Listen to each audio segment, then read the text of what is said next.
What's going on, everybody? Welcome to the Pete Nathan podcast. Man, what a week for the Eagles. 37-34, won in overtime. Exciting game, Kelly Green game. Came out with the win, Rakshak. Namaskar, Rakshak from NFL Masala here. Thank you, Pete, for always inviting me to talk about the only thing that matters. That is Eagles football. And what a freaking win. And I want to say something. To those that have said, like, oh, Eagles have to face a gauntlet of games. Guess what? Newsflash, breaking news. We are the gauntlet. Y'all better step up or shut up. Okay, so with that said, I don't want to get into this game too much because we got a game coming up, 49ers, and we got a special guest sitting in the green room. I'm going to welcome Jason. Jason, welcome to the show. He's a 49ers fan. Yeah, thanks, man. Thanks for the invite. Looking forward to talking with you guys about some football. Yeah, although man. You guys got me stuck in this my gauntlet of my own, I suppose, putting me into some sort of like verbal dance battle with two podcasters who only talk about the Eagles, and then one 49er fan who doesn't podcast. So, I'm the underdog right now going into this game, just like the Eagles are the underdog at home against the red and gold. Yeah, man. So what do you think about like the game that's coming up? Last year these two teams went at each other, NFC Championship game. Unfortunately, Brock Purdy got hurt. A lot of chatter about like how they would have won the game if he would have played. I think it would have been a very tough game. I think I would still give the Eagles an edge, but what do you think about this whole thing that's going on? And I feel like the Niners like just have it in them to like win this game, right? So what are your thoughts being a Niners fan? And you grew up a Niners fan, correct? Yeah. I was born with the red and gold blood. My dad was a Niners fan, grew up in South City. So he was like right next to the Burlingame Stadium, Candlestick. And so, yeah, man, I've been a Niner fan since I was born. But yeah, I'm excited about this game. And I think, like obviously the 49ers have had this circled on their calendar from, the beginning or the release of the schedule this year.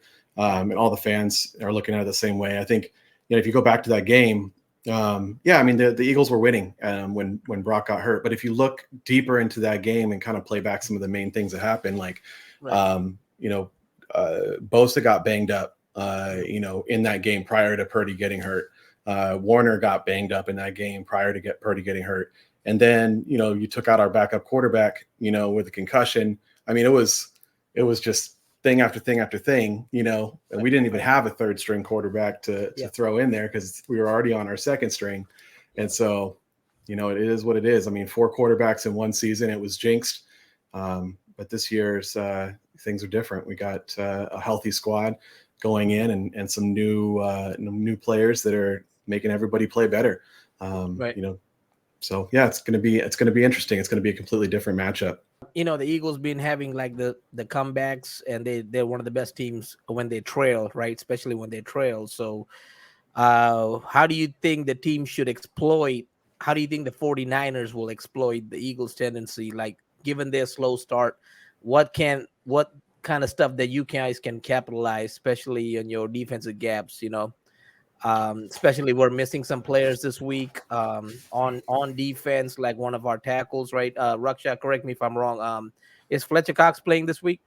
I think like he's resting at the moment, but I think the biggest concern is going to be our linebacker, Zach Cunningham.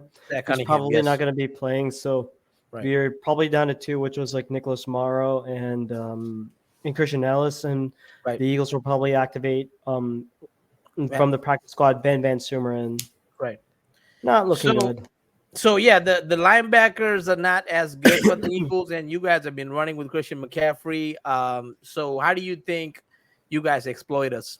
Well, I mean, that's the whole, right? I mean, without Fletcher Cox, or if he's even, limping around with a bad groin for the whole game, you just run it straight up the gut and juke left and see, if Milton can hang on, or I don't even know who your backup is, but let's see. Yeah, Morrow. I think it's Milton Williams might be coming back. Yeah. Milton Williams and Ellis, right? Yeah. Ellis is the guy. Ellis is the linebacker. Yeah, he's definitely a special teams guy, so he's definitely not a starting linebacker, but and he's the guy that's going to fill in for Cunningham. That's what happens around this time. You have to play with the guys you have. So Yeah, I mean, so you're going to see McCaffrey run up the gut a lot. There's going to be a lot of those plays, taking advantage of the middle, and you're going to see a lot of check releases, where McCaffrey's going to drop back into pass coverage and then release into the middle of the field and test the pass coverage. Because I don't think without Cunningham there, and he's the guy, right? He's your pass coverage run linebacker. Without him there, it's going to be a tough assignment, right? Run stuffing linebacker. Yeah. Yeah. So that's going to be the big thing we do from an injury play standpoint is testing those weak points in the defensive line. Sounds good. So Rakshak, I have a question for you, man. So from the Eagles' perspective, how can the Eagles overcome these challenges? How do you capitalize on the Niners' weakness on their defensive schemes? Because we know one of the players they're missing is Talanoa Hafunga, right? Like their safety. I think, honestly, but the way that the Niners have been coming, even though they may have lost Hafunga, I believe he's out for the season, correct? Yeah, I think so. Right? Yeah. Jason, is that right? Yeah, that's what I heard last. So I think with that secondary is a little bit shaky. So we could see some matchups in which but first things first, for the Eagles to win this one, they have to. And I know this is I'm beating the old drum, or as I use a term from my podcast, NFL Masala, my same old beat the dole. You gotta run. You gotta have success with the run game, and the best way you could do this, you have one of the top offensive lines in the Eagles to run the ball, and I think this is a game that you have to use DeAndre Swift, and I hope you're listening, Brian Johnson. I hope you're freaking listening, Nick Sirianni.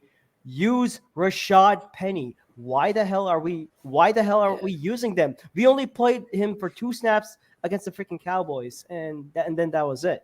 But other than that, with the way Steve Wilkes plays, he plays more of a bend don't break. I'm guessing a lot of zone coverage that he plays. Because if that's so, I think, and of course, biggest key is going to be Fred Warner, because he can run sideline to sideline and he is fast. So what I would think, I could see the Eagles go 11 or 12 personnel. They've been running a lot of 11 personnel so far, ever since Goddard was out, and they've had success with it. And I think, even though you don't have Goddard, and I think this could be the time in which the Eagles try and. I think they still go 11 personnel, but you have to lean on with the run game. You do not open the game throwing 3 straight passes unless you have the proper matchups. And I think this could be in which Devontae Smith and AJ Brown, I think they have the better, if it's a one-on-one matchup, I would trust AJ Brown and Devontae Smith all day, unless the Niners play a bit more zone. And I could see them going short, medium routes for Jalen Hurts. Go through your. If you have to throw check down to get those first down yards, and then draw a proper zone QB's run, not something that you put on 3rd and 15. And please don't throw screens to Julio Jones, by the way. And I think and unfortunately, this is where I think you need to have the tight ends, but since they don't have it. Yeah. You could see a lot of 3 or 4 wide receiver sets. Hell, I think they may go empty backfield, but start with the run game and try and exploit more with some play action. And that's really helped Hurts a lot. Start with the run, build up with the play action. And if you're getting those one-on-one matchups, I think this would be another big game for Devontae Smith, or hell, even AJ Brown. Jason, thoughts? Yeah, you guys are missing both your tight ends. So that's unfortunate. Dallas only has one arm. Rest in peace. Forearm injury, broken. I think he broke his arm, right? It was. Yeah, no, he did. Yeah, but But he can. Yeah, it's not that bad, or something. He's coming back in a few weeks, I think. Yeah. No big deal. Just a little broken arm. It's a flesh wound. Just a minor break, nothing major. 3 weeks. Zach Ertz got released, right? Zach Ertz got released. Maybe he comes back to the Eagles. I would love that. I got mixed feelings about it. As much as I love her. Oh, really? No, I love Zach Ertz. And I think if he plays for if you're able to sign him and use him for a cheap minimum deal, but the thing is, he won't be seeing a lot of snaps because when Goddard comes back, it's basically technically his team now. And I don't think, and then it's again, too many mouths to feed.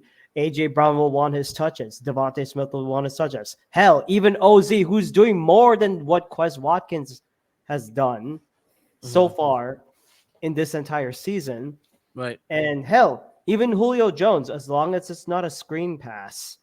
Yeah, be too I mean, many. I think Julio can beat linebackers. They just can't beat like the Niner linebackers. Julio can beat like Fred Warner or Dre Green. Those guys are too fast, right? Yeah, Like Julio can beat like a banged up linebacker. Like, you know, he's like not a like top tier guy, right? Like, I mean, 49ers, their defense is good. Like, they're really sound. You know, defensive line is incredible. Linebackers are. I mean, if they had a Funga back there, like, Oh God, yeah. there's no way we win this game, man. Like, I mean, I'm still scared about this game. So, with that said, Jalen Hurts, you know, have the knack for excelling under pressure, doing really good, especially this year.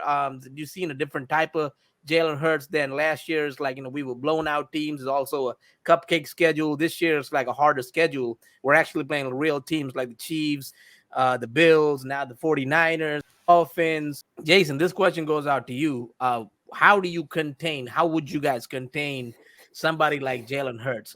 Now that you have a really good defensive line, you got what is this? Chase Young, right?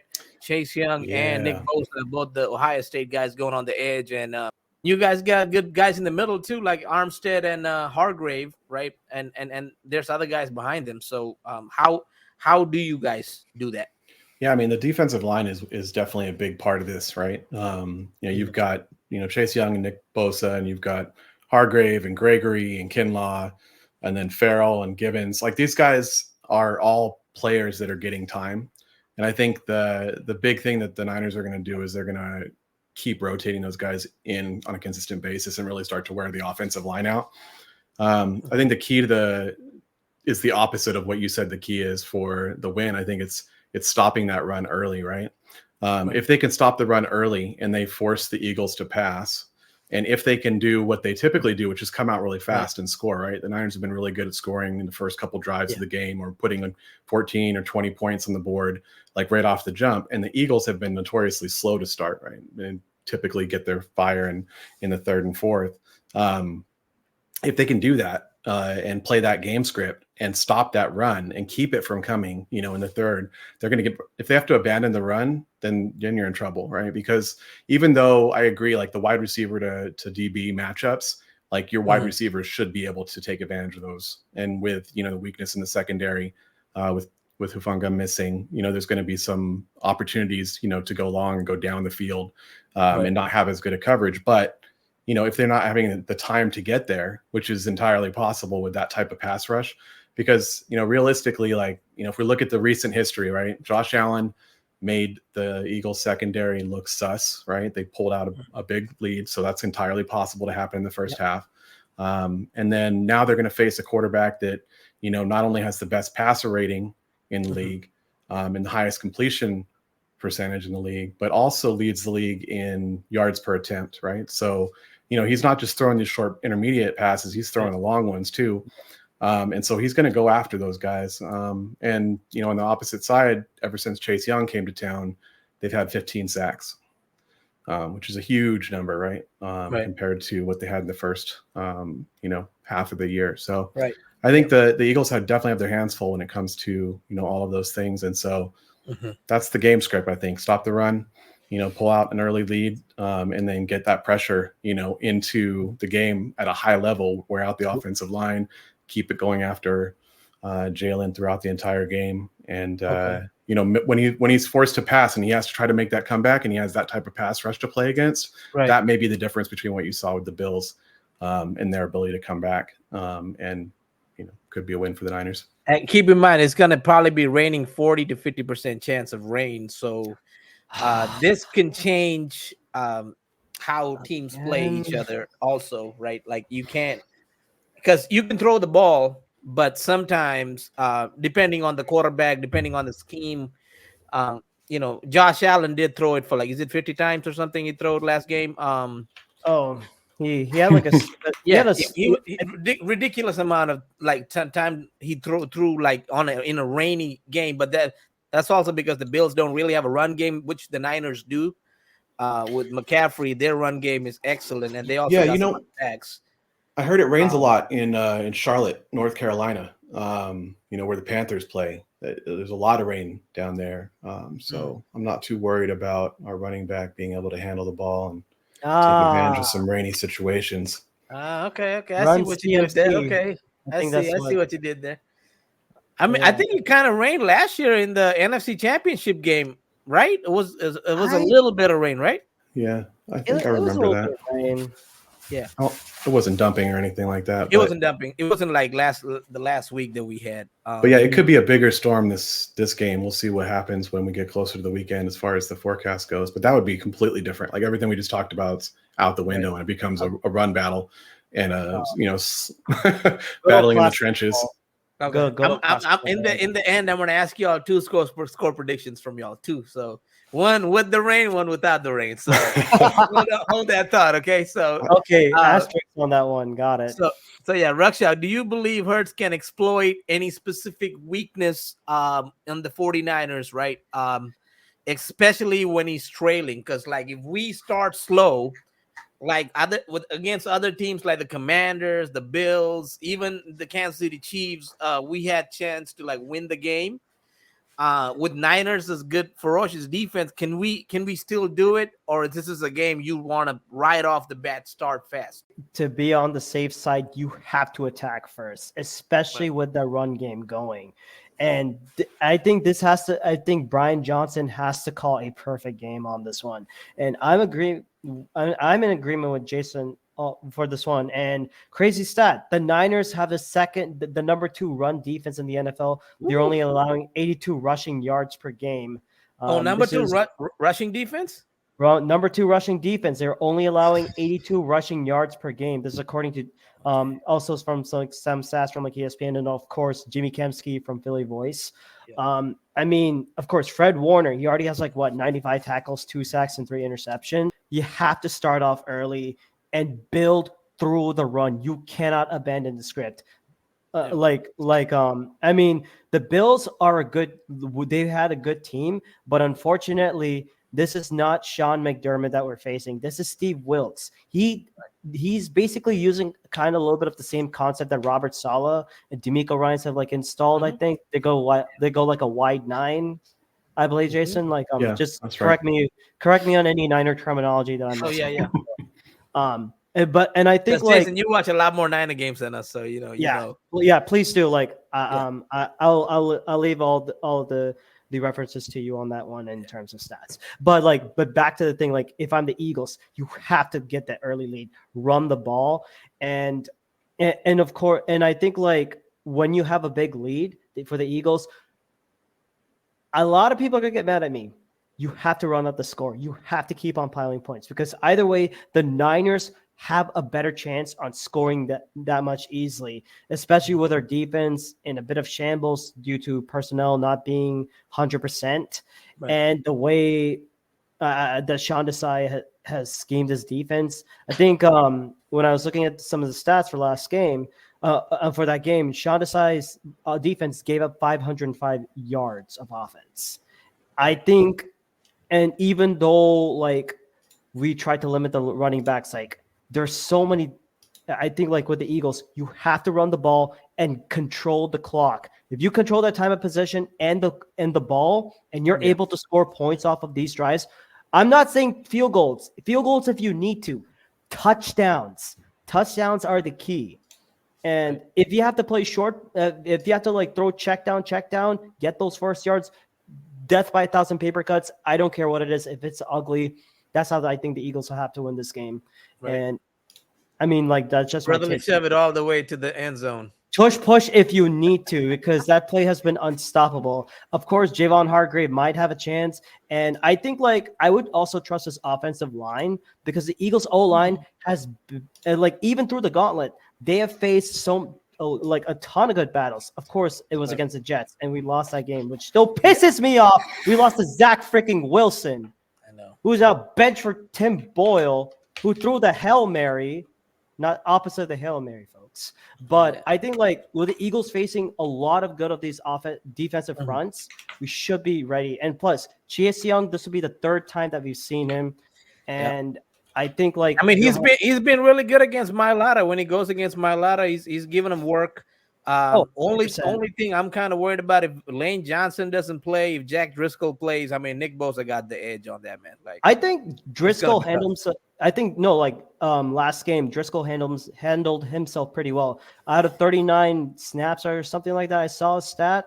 He only gave up like one pressure. Right. It has to start with the run game. You build up that confidence and you build up that momentum. They have to run the ball. If Nick Bosa pins his ears back, man, it's just over. Like that's, you know what I mean. You're gonna have to, because Hurts also takes a longer time throwing the ball. He doesn't more than 3 seconds come out in 2 seconds. You know what I mean? He takes more than 3 seconds to throw the ball. Oh yeah, because he's a playmaker, so he's trying to make the plays. He's trying to find, he's trying to Michael Vick it, if for lack of a better term. Speaking of Michael Vick, this week saw some PTSD. This week coming up, week, it's Deshaun Jackson retirement week. So all Eagle fans, wear your number 10s if you have your Deshaun Jackson jersey. For Deshaun Jackson's sake, for our sake, I hope the Eagles get a win. But with that said, Jason, how much confidence do you have in Brock Purdy's ability if you guys are behind? If you're on the lead, I know you guys are pretty good at keeping the lead and winning a game, but like how confident are you if you guys are behind like a touchdown or two? God forbid the Eagles start fast, right? How confident are you? Because I feel like the Vikings game and the Browns game was a little suspect. It was very sus because I think like there were a bunch of injuries during that side, but I apologize. Jason. No. I mean, it was. I wanted to stop and ask what that look was when you heard Pete say Michael Vick. It was almost like PTSD had struck you for a second, and you were. I think like with Michael Vick, he did a lot of good things, but I think like there were some games in which I think he overdid, like with his running around and throwing. And I don't know why it kind of reminded me of like Donovan McNabb, except because McNabb will do the same type of shit. And I've also seen that when I saw Patrick Mahomes play live at Texas Tech. By the way, Reckham Tech for anyone. I did see Mahomes play, and he will do the same like magic wizardry shit. It always freaked me out because I'm like, oh God, don't do something stupid. Don't do something stupid. Oh, he did something great. And I think I've seen a lot with like I've seen a lot. I mean, that's why I love those players. Like that you got to live and die with that because it's like you can't just have a Jalen Hurts all the time. You know what I mean? Because that doesn't always happen, right? Like but we're fortunate enough to we having Jalen Hurts now, but when you have those type of players, like live by that, man. That's it. Like because when they make something great, like. It's absolutely great, right? Like especially with Mike Vick and them make plays, like it's like electrifying. That's like highlight reel kind of place, like So I agree. With Colin Kaepernick used to do the same thing, right, Jason? There's my Michael Vick. Yeah. We both have PTSD with mobile game. Man. Michael Vick is one of my favorite players, so it's just. Michael Vick is the reason why I'm even an Eagles fan, like because of the whole thing that Eagles gave him a chance, after coming from prison. And I know he did something horrible, like fighting dogs, but like, Eagles was the team to give him that chance. And Eagles always been the team to giving players chances. So that's one of the reasons why I became an Eagles fan. So I thought it was with that said, man, love thing, man. What do you think about the Brock Purdy's ability to come back from this game? Like, if y'all down like a touchdown or like 10 points. Yeah, I think there's three things about Brock when it comes to like his ability to come back, right? The first is that he hasn't shown that he can do it, right? He was down in the NFC Championship game and then he threw his elbow out, just on a fluke, someone hit him. But he was still down, didn't come back before he got hurt. And so, it was I had the question in my head was like, oh, big game. Can he come back? Does he have the fortitude to do it? Now, granted, he's a year older now and much more established and has a lot more NFL playing time under his belt than just the 6 games or whatever he had going into the playoffs last season. Yep.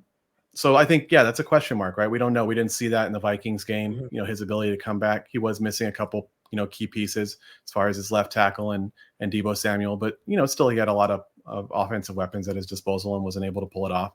I think there's 2 things that can help him, right? If he can't do it by himself, you've got a defense that's going to be swarming the entire game.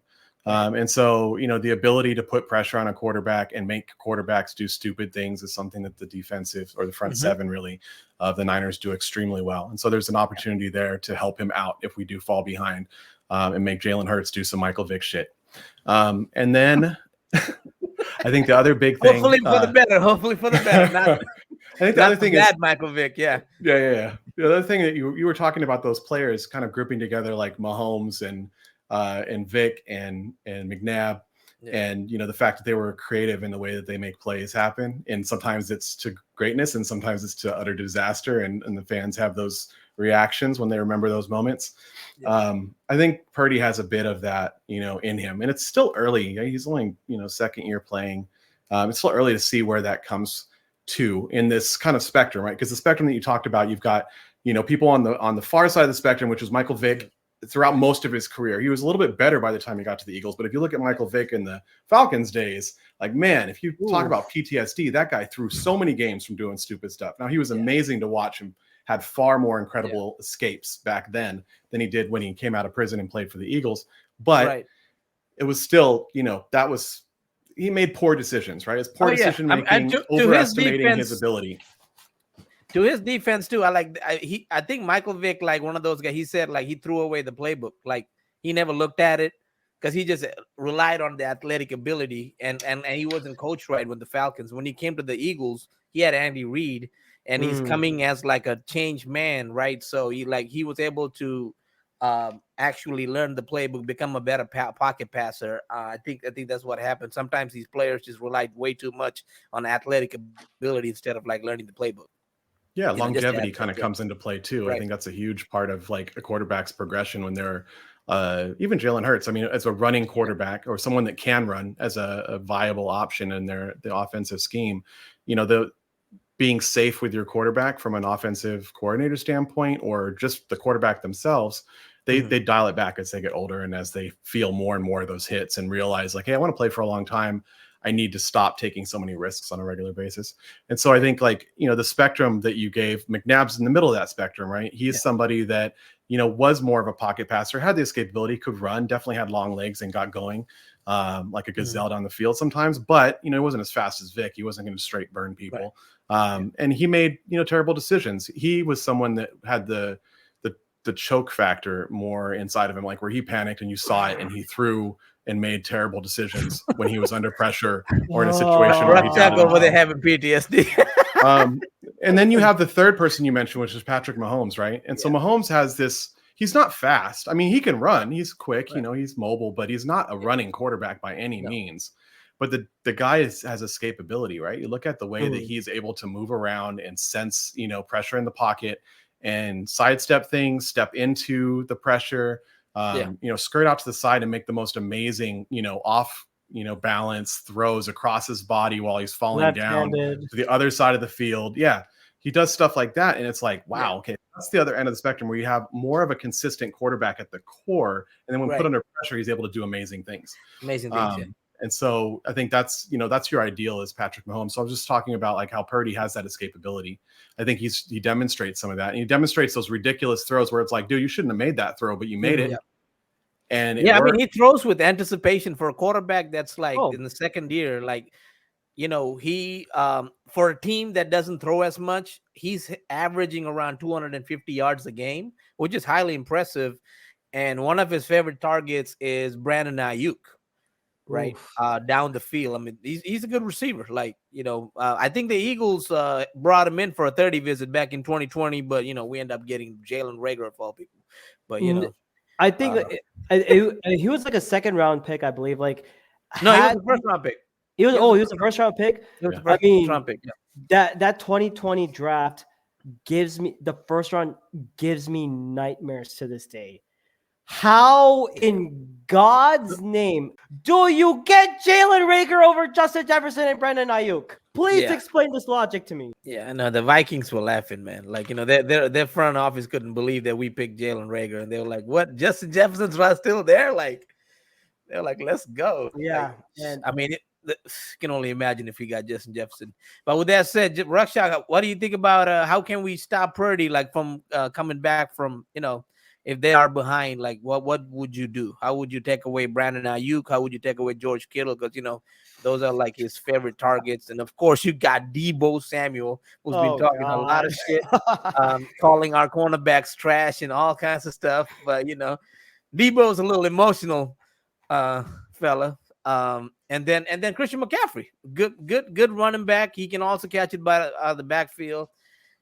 Good head coach. Gonna call the plays. So how would you stop him? Gee, I'm happy that you asked me that question because literally, I mean, the only way that I could think of not allowing Brock Purdy to hit those targets. Number one is obvious. You need to stop the freaking run. If you're like the last time, I mean, of course, like the Niners the three losses the Niners had, they were without Trent Williams and Debo. But if you're able to stop the run and limit Christian McCaffrey to at least 50 yards. So what I'm saying is unrealistic. But if you can find a way to limit Christian McCaffrey, that's basically your step one. But however, step two is going to be very different because guess what? Debo can somewhat play running back, especially in jet sweep motions. Niners use a lot of motion. I don't know how much, if you want to ask me like how much percent, it's like over almost like more than 50%. It's because in a Kyle Shanahan type of offense, you run the ball and then you're using a lot of motions and different looks. I mean, which is what makes that offense so dynamic. 100%. And if I'm the Eagles, number one, of course, stop the run. Second, you have to get the defensive line is, I think this is where the Eagles are good at. Especially, you have to attack Brock Purdy. You cannot allow him to make these types of plays because, of course, he'll throw those short plays, but you have to hit because when the time is right, you have to dial in some pressure. Hell, go 4 or 5 man fronts, which I think what is maybe something that Sean Desai can do. Right. And if I'm going 4 man front, 4 man or 5 man front, you can experiment me with this, guys. I go Reddick and Sweat on both of my edges. And then inside, if Cox is not going to be playing, most likely if Cox is playing, I'll keep it on limited snaps. But I would go Jalen Carter and Jordan Davis. I mean, the only way that and by the way, no, I'm sorry if I'm digging out against Ohio State, but we have Georgia players that are better than Ohio State players. You got 2 champions right there, and I think I don't know about that. I mean, those 2 guys are pretty good too. Like on the other side. 100%. I mean, they're good at the edges, but the interior, like you have a potential defensive rookie of the year, Jalen Carter, who's like he's a rookie and he's like one of top 5 in pressure in pressure rating. Like that's freaking insane. And Jordan Davis, did you see him chase Josh Allen in that game? I'm like, yeah, I mean, he was running like. For a guy who's 370 pounds, he was trucking, man. He was running like 17 miles an hour almost. Yeah. Did you see the game, Jason? The big fat guy, like he was just going like. Those guys have fat boy conditioning. It's insane. Yeah. And the speed, like they played running back when they were like 7. Probably all guys guaranteed, and they just ran and no one could tackle them, and they were dragging them down the field. You could just see little kids playing football like that. So they're quick athletes for sure. Yeah. But back to the point, like stop the run, and of course when you're going 5 man, I'd rather go Jalen Carter and Jordan Davis. If Fletcher Cox and Milton Williams are able to come back, I'd keep a defensive. I would keep it on a count, like on a snap count, especially. Yeah. And the second, I would also throw in BG in a NASCAR package every now and then. I wouldn't mind that, but the biggest issue for me is the secondary. How the hell are you going to get your defensive backs going up against a motioning Debo, who is probably going to he's going to be breaking some ankles. Let's understand that. And Brandon Ayuk, he has great, and it's going to be and tough, George man. Kittle. Like I honestly think the Eagles may have to play some zone in this game, but if I have one man who can try and match up against Ayuk on single man coverage, you got to put Darius Slay on him. You have to put Darius Slay on Brandon Ayuk. That'd be your best chance. Hey, if Ayuk beats Slay, I mean, like, hey, at least we tried. And Bradbury, he's only gone on the outsides. And And I know he had a good game, and he had a crucial interception against Josh Allen, which set up that amazing Olamide Zacchaeus grown man catch. But I think like I would put Zacchaeus on the outside if Debo or anyone is paired up on the outside, especially on the outside receiver position. I would keep Bradbury there, and then would Roby playing well in the slot, keep him there. But I have an interesting take. Okay. So how do you stop Kittle then? I got a crazy. They're gonna kill you with Kittle. 3 looks. You got to give a 3 safety option. What would you do? You can't run a cover 3, man. You can't run a cover 3 against that pass rush. No, we're the ones giving against that pass attack. I mean, I'm just throwing down hypotheticals. Yeah, you can't because there's too much short yardage, especially with your middle line or your weak side linebacker when Cunningham out. Yeah, like it would be like it's going to be tough to throw people over the top like that when you don't have the middle coverage against that pass attack. And I mean this is like one thing, but maybe we could try and see. And I also want to see like more snaps from Nolan Smith, because I know he only had like 6 snaps, but he had like 2 QB pressures, and I think like maybe we could see a little bit dialed up more on that. But he has to play on the edge. He has to play him on the middle. Don't make him a linebacker. Like, don't make him an off-ball linebacker. So they probably go like 5. Then they probably have to go like a 5-man front and 2 linebackers. You got to rush with more than 4. Yeah, I think. You got to go 5. You got to go 5-man front. And unfortunately, I don't think that. I mean, you have to put Darius Slay on Brandon Ayuk and pray to God that whoever you have match up can play proper zone. I think. Maybe we see like Bradley Roby in the slot, and you need some safety help. I honestly don't know, man. On this one, Bradbury's already got emotional problems going on this week. With Debo talking trash. I don't know, man. I think he's up against Debo. Man. He's not gonna. I don't know. I'm not saying it's gonna be a fight. I'm just saying he's gonna be under his skin. You know what I mean? Like when you get a little bit upset about something, and your mental capacity goes down, decision making gets hindered. I mean, I think that's why I appreciate this game a little bit too, because like the art of like talking shit, we have lost it on current NFL, right? And like 10 years ago, like before that, right? Teams used to hate other players from other teams, and that I felt like that was more real. Nowadays, all you see is these guys exchanging jerseys after the game, laughing it up. Like you didn't see that like 15 years ago. You know what I mean? Oh no! Like Ray Lewis was like dialed up even after the game. Like he probably will knock you out after the game. Like I feel like that's lost now. Let me remind you of a man who changed his last name to Ocho Cinco. Like when it comes to shit talking, like that's what we had back in the day was shit talkers like that, and like Terrell Owens running to the center of my the God. Stars. And it's not every Dallas fan in the world forever. That was the good old days. I feel like talking shit is kind of a lost start. Like I think Debo's trying to bring it back. Bradbury just being classy. And one more thing I have to say, the only way, and I mean no disrespect, but I think the only way the Niners win this game is if they do not put a 3rd string tight end to stop Hassan Reddick like they did last time.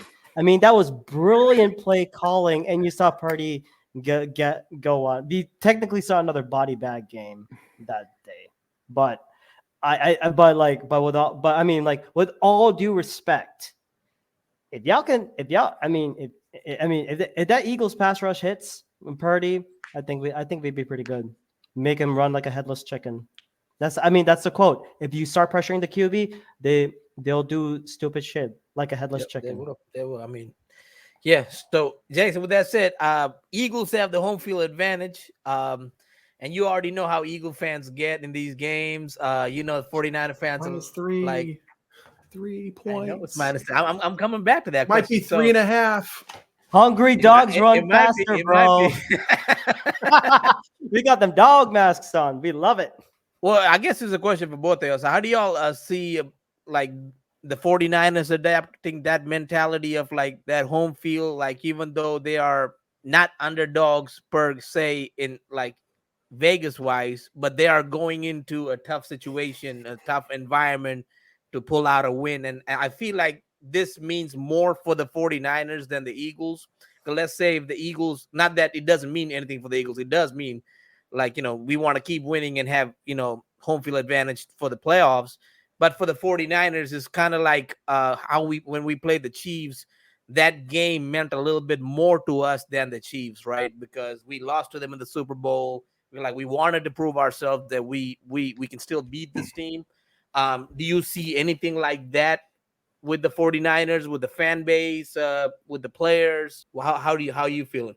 Yeah, I mean, I definitely think it's that type of game. I think you're right, spot on as far as like the same thing, your redemption game against the Chiefs, Right. the same way they're going to go into this game. Because I think the Niners believe they could have beaten the Chiefs. You know what I mean? If they had gone all the way. I think it's just that game, the second half, right? There was no quarterback. There was no passing. They didn't throw the ball forward in the second half of the game.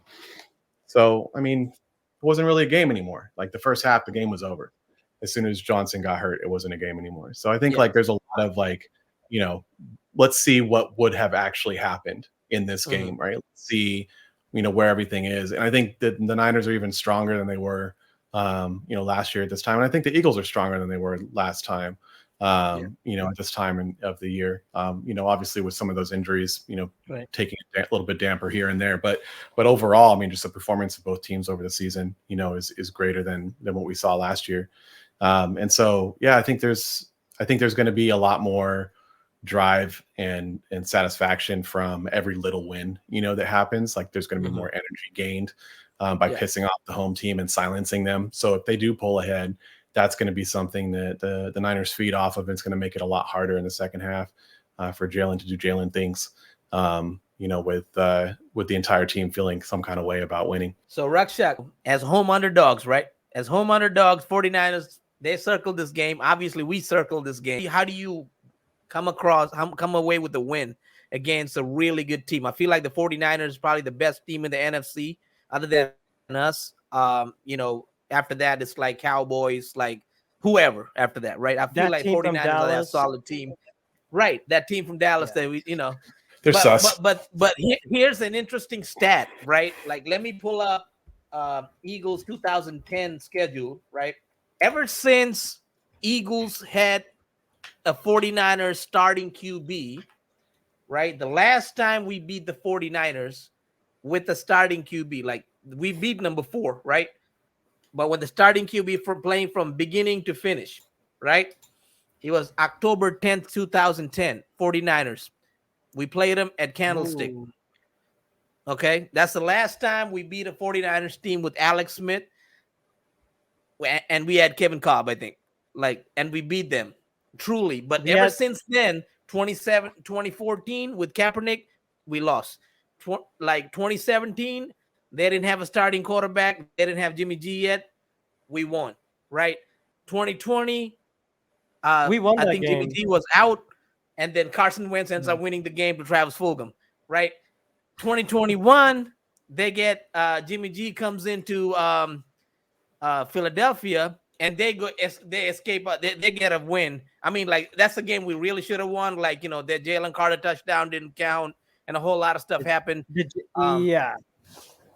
And last year, or this year, their quarterback goes off, and then we win the game, right? So what do you think? Given all of that, like they will play a solid game. I think this game will be different compared to the other games. This is not a team that you want to give any chance to, because if you do give that, they are running away with it. You're not going to get that win. So how would you win against the 49ers? Against the 49ers, there's a quote that a famous man who wore number 62, I think he dressed up as a mummer in a mummer's jersey, mummer's outfit at the Franklin Steps when the Eagles won the Super Bowl. Hungry dogs run faster. They were bet. I think the last time the Eagles were like underdogs was like in that championship game, in the championship season that they had. They were underdogs against the Falcons in that divisional round, and we had Nick Foles as our QB then. But enough of that history. But I think the way we definitely win this game, we basically have the Eagle, the energy, even with the energy that the Eagles crowd gives us, in for like the offenses like committing like false starts or giving our defense like some kind of chance to like get themselves hyped up. One man is going to be remain like ice cold and just cool and just like super focused whatsoever. Jalen Hurts will try and find ways to win the game. And that has been his mentality. Like he literally has like one emotion that's just stone cold. Unless I mean, like, and I think like the way that the Eagles like adapt or like get this, they have to start off early. They have to start strong. Right. And defense is able to get stops. Eagles got to score touchdowns. And I think like and I think with a mentality like Jalen Hurts who will carry his team on his back and help win games, I think that's going to be one of those keys. Okay. Of course, like bearing the elements and bearing what the fans are going to do. Like, but then again, like it's any given Sunday. Niners may come out with a strong start, but it's not how you start. It is how you finish this game. And that is what this team has done. Ever since that Jets loss, they're finding ways to win games. Like whether it be a defensive stop, whether it be an offensive, a freaking epic offensive performance, or an MVP like level Jalen Hurts pulls off like he did in the second half. But in this game, you gotta play complete football. Football is played in 4 quarters, not 2, not 50 cents. You play $1 full, one full game. That's how it is. Okay. And that's how I think the Eagles are going to win this one. Okay. And I think that's how the Eagles do win this game. With that said, I'm going to ask you all for the favorite part of the show, the score predictions. Jason, you are our guest, so you get to go first. Give me 2 score predictions. So if it rains like really bad, give me one of those. And if there's no rain, give me that one. Yeah, if it rains, it's going to be probably 21-6 Niners, because the running game is just too strong. Christian McCaffrey is too strong. George Kittle has gigantic hands that are built for the rain to catch balls, and he doesn't go down. He's going to break one in the rain for sure for a touchdown, breaking like 3 or 4 tackles like he does. I think that's the scenario where the Eagles get blown out, is if it rains. You guys are in big trouble, especially with if Cox is playing. If who's your left tackle? Is it Johnson? If he's Johnson, if he's left tackle, he's Mailata. Saying like they're both, they got bad groins. Think about a slippery floor when you have a bad groin. What's going to happen? You're going to pull it again. It's going to get hurt. So it's just a bad look overall for the Eagles if it rains. So let's pray for you guys, because I like you now. Well, I've always liked Pete, but now I like Rakshak too. Let's pray for no rain so that the game is at least close. Otherwise, it's going to be real ugly. Because Kenneth Gainwell in the rain, man, it's a bad look. And we're not going to see Rashad Penny. Don't remind me. Damn. Jason, okay. I think the more interesting one is like, what if it doesn't rain? Like, what's the score going to be? And I think I look back to like that, that era that you were mentioning a while ago, before, like the last time that we beat, you guys beat the Niners was back with Alex Smith. Well, Alex Smith, the following season, kind of had his revenge. It's 2011. And, the Alex Smith was under pressure, as he always is, because everyone's like, you're trash. We need a different quarterback. We drafted you first round. What a waste. Nothing compared to Trey Lance. Trey Lance, that's 3 first-round mistakes in one quarterback. So, if you're talking to me about draft PTSD, that's the draft PTSD of the century, right? Anyway, so back to 2011, my story, right? So week 4, Lincoln Field, Philadelphia, and then Michael Vick was there, scene of the crime. The Eagles were favorites, right? Because Michael Vick was playing super strong, and they had a great line, and it looked like the Eagles were going to crush the Niners because it's Alex Smith, of course. You know what I mean? That era was a dark time for the Niner fans, dark time. Although it started to turn around towards the end. So the Eagles pulled ahead. It was 23-3 early in the game, and the Niners couldn't find their rhythm because Alex Smith really didn't have any rhythm because he was just too white. And the tide started to turn, though, in the second half. They came back, must have got one hell of a pep talk. And Alex Smith, of all the quarterbacks, took the 49ers, mounted an incredible comeback, threw for 291 yards, 2 touchdowns, no interceptions. And the Niners outscored the Eagles 21-3 in the second half. And the game-winning score was a 12-yard touchdown pass from Smith to Vernon Davis.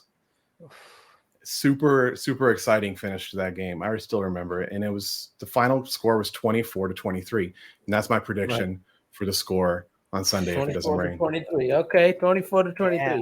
So who do you have any MVPs on your offensive and defensive MVPs for the Niners?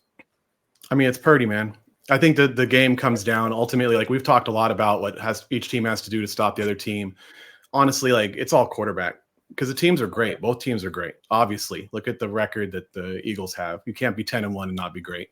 You can't kill the Bills, kill the Chiefs, and then not be great. You're great, but exactly it all comes down to that quarterback play.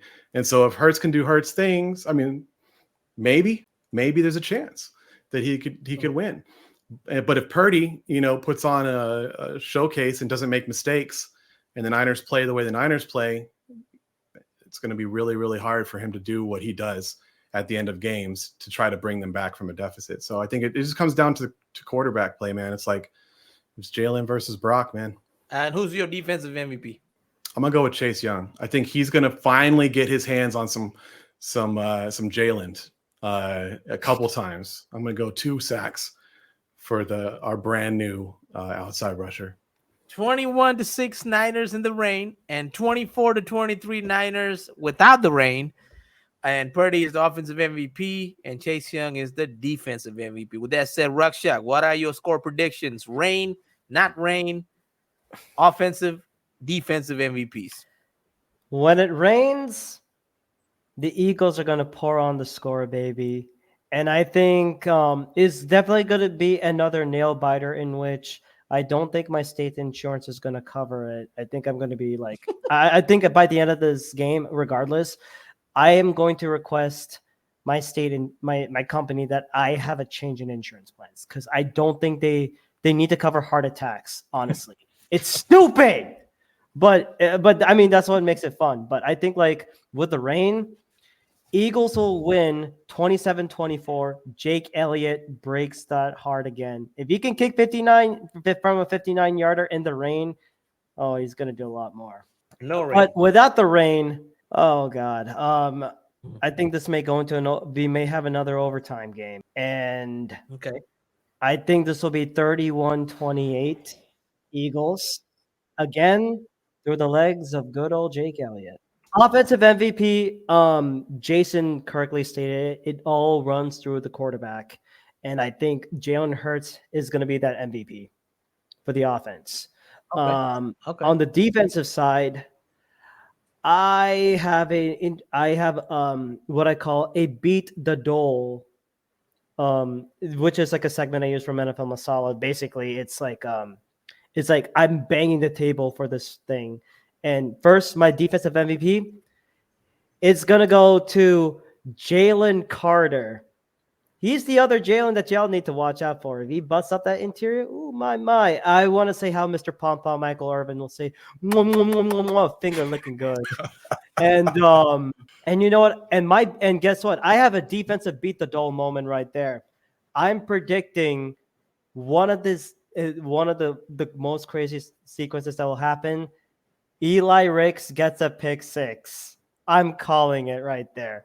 Eli Ricks pick 6. If he comes in and plays outside and he manages to grab that ball, boy, oh boy, he's gonna go fast. I'm just hoping, but it's probably not gonna happen by a long shot. But the rhyme was impressive. Yeah. Right. So I'm gonna say in the rain, right? It's 21-17 Eagles. So if it rains, I give us the edge. Now, without the rain, be 28-21 Niners. With that said, like the Eagles win the game, it's going to be because of Jalen Hurts, offensive MVP, and then defensive MVP is going to be Kevin Byard. It's going to come Kevin Byard. Okay. Kevin Byard. If we lose the game, it's obviously Niners players are the MVPs. But I think this is where I'm at. because this team does have a little bit of extra juice than we do. They are coming off of a mini bye. They had 10 days. They're playing the game the same time they would play the game in the West Coast. So the game is at 1:25 p.m. PST, 4:25 Eastern, right? For the Eagles, it's a little bit of a late game, but the last week we played 4:25 Eastern, 4:25 Eastern this week. So you got a whole week break. But the Niners, they got that 3 days extra. So if it doesn't rain, I will give Niners the edge to win this game. But if it does rain, I think the Eagles got it because we know how to play in the rain. Rain, sleet, or snow, the Eagles ready to go. Like Jalen Hurts likes to say, right? So with that said, Rakshak, let them know where they can find you, man. Well, you can find our podcast NFL Masala on the following platforms: Google, Spotify, iTunes, and Pocket Cast. You can also you can also find our we also have an Instagram handle, which is all lowercase at NFL MASALA 2022. Sounds good. Hey, Jason, you got anything going on? No. Any Nothing shout to outs, promote, any handles, anything like that? I just want to say thanks for having me, guys. It's been fun hanging out, talking football, talking Eagles, 49ers, and looking forward to Sunday. Yeah, man. I mean, thanks for coming in on a short notice too. Appreciate you. And you can find the Pete Nathan podcast on Spotify, Apple Podcasts, and we're also on Amazon. You say, Alexa, play Pete Nathan Playbook, and it'll play for you. All right, y'all. So we'll catch y'all next week, man. Thank you.